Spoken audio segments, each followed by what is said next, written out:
કાકડકુવા ધરમપુર તાલુકાના કાકડકુવા ગામે જંગલમાંથી વૃક્ષો કપાઈ જતાનો વિડીયો વાયરલ થયો છે અને વિડીયોમાં એક વ્યક્તિ ગામના ડેપ્યુટી સરપંચ જ છે એ એવું કહે છે કે વૃક્ષો કાપી જવાની ટેકનિક પણ કેવી છે કે વૃક્ષો કાપી જાય છે, ઉપર મંટોળું લાગી જાય છે અને પછી એની ઉપર ઘાસ ઉગાડી દે છે કે ઘાસ મૂકી દે છે, જેથી તમને ખબર જ નથી પડતી કે ત્યાં વૃક્ષ કપાઈ ગયું છે।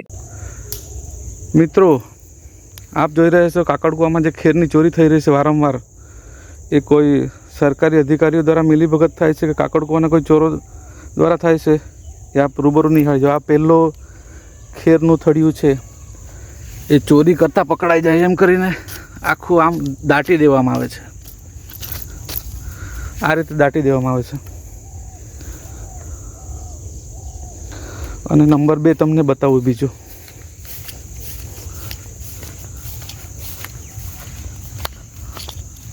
ચાલુ કરો। આ નંબર 2 હાલે તાજા કટિંગ કરાયેલા ખેરો છે। એ ઘણા સમયથી સરકારી તંત્રને જાણ કરવા છતાં પણ એ લોકોના મિલીભગતના કારણે આવી ગ્રામ પંચાયતની પ્રોપર્ટીને નુકસાન કરી રહ્યા છે।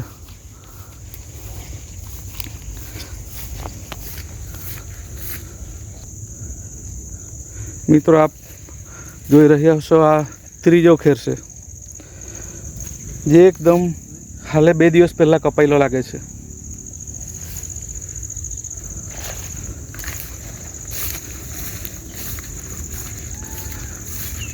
આ ચોથા નંબરનો ખેર છે અને જે એના જલાવ લાકડા છે, કટિંગ થયેલા છે, એ આમ સાઈડ પર ફેંકી દેવામાં આવ્યા છે। આ જો આપ જોઈ નિહાળી રહ્યા છો, તમે ત્યાંથી જાઓ તો તમને જમીન અને તાજું ઉગેલું વૃક્ષ, તાજું ઉગેલા ઘાસ જ દેખાય, બાકી તમને વૃક્ષ છે એ ખબર જ નથી પડતી। આ ચોરી કરવાની એક નવી ટ્રીક છે।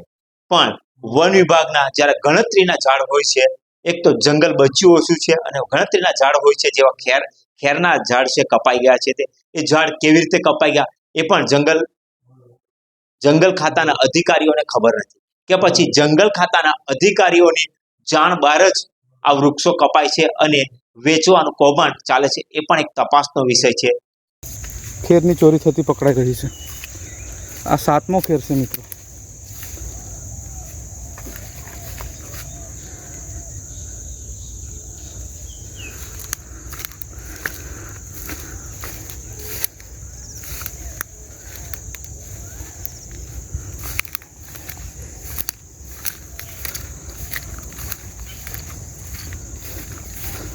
હજી પણ ઘણી ચોરી સામે આવવાની સંભાવના છે।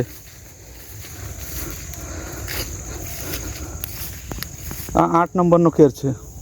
જ્યારે કાકડકુવા ગામના યુવાનને પૂછ્યું, ડેપ્યુટી સરપંચને પૂછવામાં આવ્યું કે તમને કેવી રીતે ખબર પડી, ત્યારે એમણે જણાવ્યું કે અમે આગળ પણ વન વિભાગને ચેતવણી આપી હતી અને જાહેર કર્યું હતું કે અહીંથી વૃક્ષો કપાય છે, તમે ધ્યાન આપો, પણ વન વિભાગના અધિકારીઓ આંખ આડા કાન કરી કોઈ પણ ધ્યાન આપ્યું નથી, જેથી જ જંગલના જંગલ સાફ થઈ જવા પામ્યા છે। એમાં હાલમાં તાજા વૃક્ષારોપણ થયા છે। આ તાજા વૃક્ષારોપણ થયા છે। આ વૃક્ષારોપણના છોડવા છે। આ વૃક્ષારોપણ હાલે તાજું રોપવામાં આવ્યું છે।